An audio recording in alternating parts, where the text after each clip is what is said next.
गरीब माँ और 5 बेटियों का गाजर घर।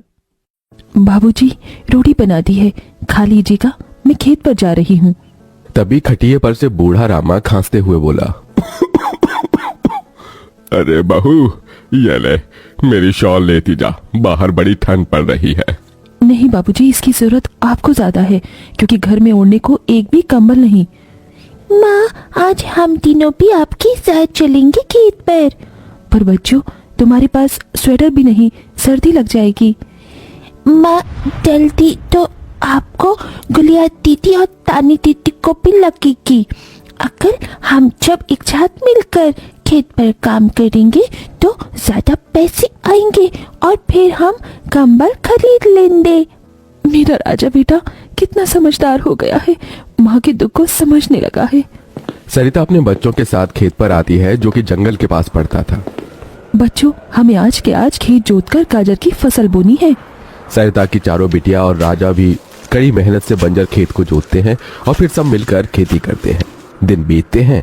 एक रोज जब सरिता घर आती है तो वो अपने पति को घर में जुआ खेलते देखती है। अरे फिरजू, भूख लगी है। ये ले दारू, 2 घूंट मार ले। अरे खाली दारू, इसके साथ कुछ चखना मिल जाता तो मजा आ जाता। अरे देख बिरजू, तेरी लुगाई आ गई। बिरजू को घर में जुआ खेलते देखकर सरिता बौखला कर बोली, अजी, तुमको शर्म नहीं आती? घर में जुआ खेलते और दारूबाजी करते। तो फिर बोली, अरे जानती नहीं, पति परमेश्वर होता है और पत्नी की जगह पति के पैरों में होती है। चल जल्दी से मेरे लिए अंडा ऑमलेट बना और गरम रोटी भी। तुम्हें अब मुफ्त का खिलाने को राशन नहीं मेरे पास। 6 बच्चे हो गए हैं, जानती भी हो इन सब का पेट कितनी मुश्किल से पाल रही हूँ मैं। तुम्हें तो जिम्मेदारी से मतलब ही नहीं। घर में बूढ़ा बीमार पिता है, तुम तो कमाने गए थे ना, फिर क्या हुआ? आते ही पैसे मांगने लगी। पति ने खाया पिया कि नहीं ये तेरा बाप पूछेगा। नशे में तो बिरजू सरिता से अकड़ते हुए अपनी चमड़ी की चप्पल निकालकर उसे बहुत पीटता है। ये ले, और लड़ाएगी जुबान। मैं कमाता नहीं तो क्या इस घर में मेरी इज्जत नहीं होगी? ये ले। बचाओ, बचाओ, माँ को मत मारो पिताजी। तभी लड़खड़ाते हुए बिछौने से उठकर बूढ़ा रामा कहता है, अरे निकम्मे, छोड़ दे बहू को, निकल जा इस घर से तू, और फिर कभी शक्ल मत दिखाना। अरे ये मेरा घर है, मैंने बनाया है इसे। बिरजू चला जाता है। तभी रामा रोते हुए बोलता है, अरे जाने कैसे उड़ाऊं बेटे को जन्म दे दिया है मैंने। मेरे हाथों भारी गलती हो गई जो इसे तेरी शादी कराई। बहू माफ कर दे मुझे। पर उस 5 बेटियों की गरीब माँ का दुख इतना ही नहीं था कि एकदम से जोरदार तूफान उठा और झोपड़ी की छत हवा के झोंके से उखड़ कर गिर गई। हे भगवान, इतना भयंकर तूफान! तानी, गुड़िया, अंजू, तुम तीनों सोनी, राजा और मुनिया को लेके बाहर निकलो, मैं दादाजी को लेकर आती हूँ। उठिए बाबूजी। नहीं बहू, तू जा, मेरा समय आ गया है। तुझे उन 5 बच्चियों की सौगंध, तेरे बाद उन्हें देखने वाला कोई नहीं। जा बहू, जा। सरिता के बाहर निकलते ही पूरी झोपड़ी गिर जाती है। सरिता छाती पीट पीट कर रोने लगती है। बाबूजी, अरे कैसा निर्दयी है रे तू ऊपर वाले। क्या मिला आखिर, क्या मिला तुझे मेरा घर उजाड़ कर? तू खुद तो अपने घर में सो रहा है और मेरी 5 बेटियों को बेघर कर दिया। जवाब दे, तू बोलता क्यों नहीं? सरिता को टूट कर रोता देखकर उसकी 5 बेटी भी बिलख बिलख कर रोती है। चुप हो जाओ माँ, रो मत। माँ, मुझे जल्दी ठंड लगी है।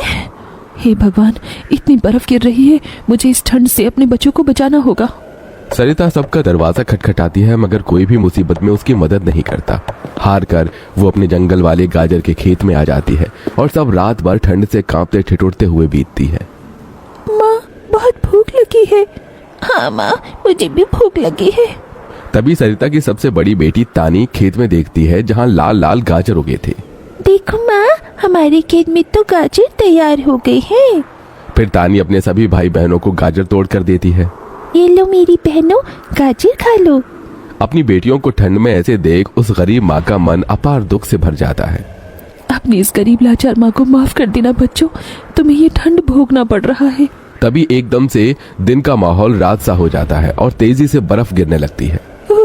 बाप रे बाप, एकदम से इतनी ठंड, ऐसी तो बिना घर के हम बच नहीं पाएंगे।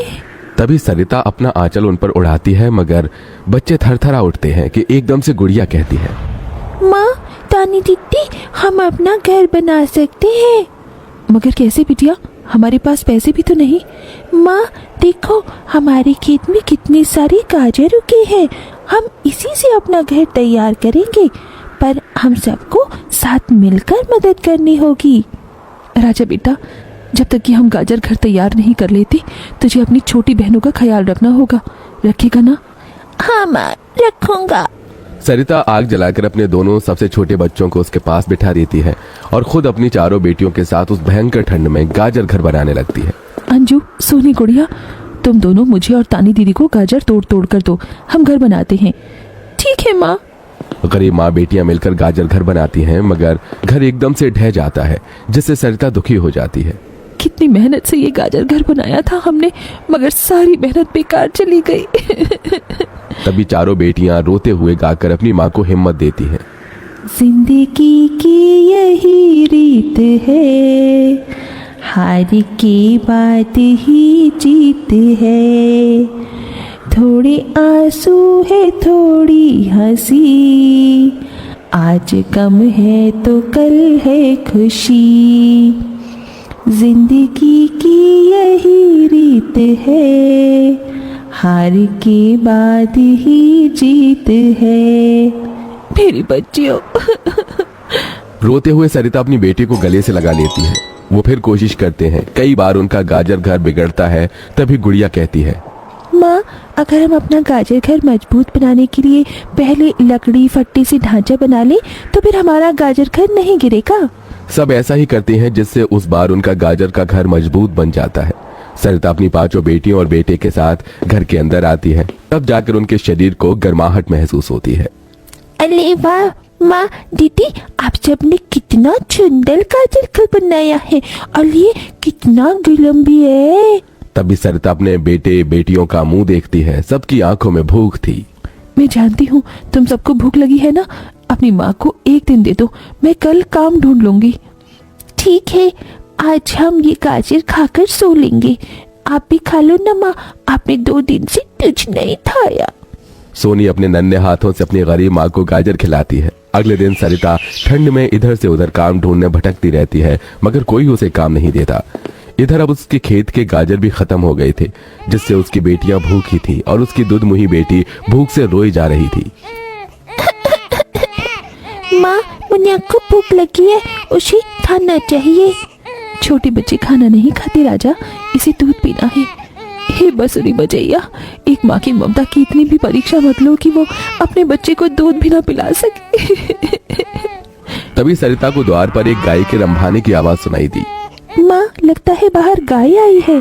सरिता अपनी बेटियों के साथ बाहर आकर देखती है तो गाय के थन से दूध की धारा बहे जा रही थी।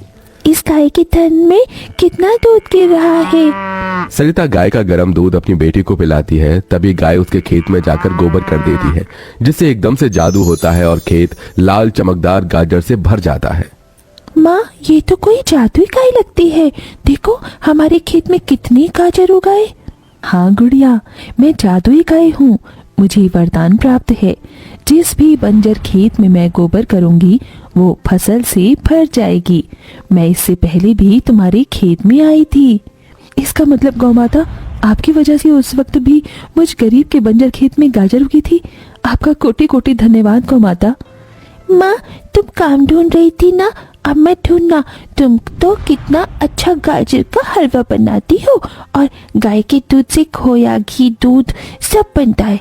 तुम हलवा बनाकर बेचो। सरिता उस गाय के दूध से घी खोया तैयार कर लेती है और गाजर का हलवा बनाकर बेचने लगती है, जो कि लोगों को खाने में स्वादिष्ट लगता है।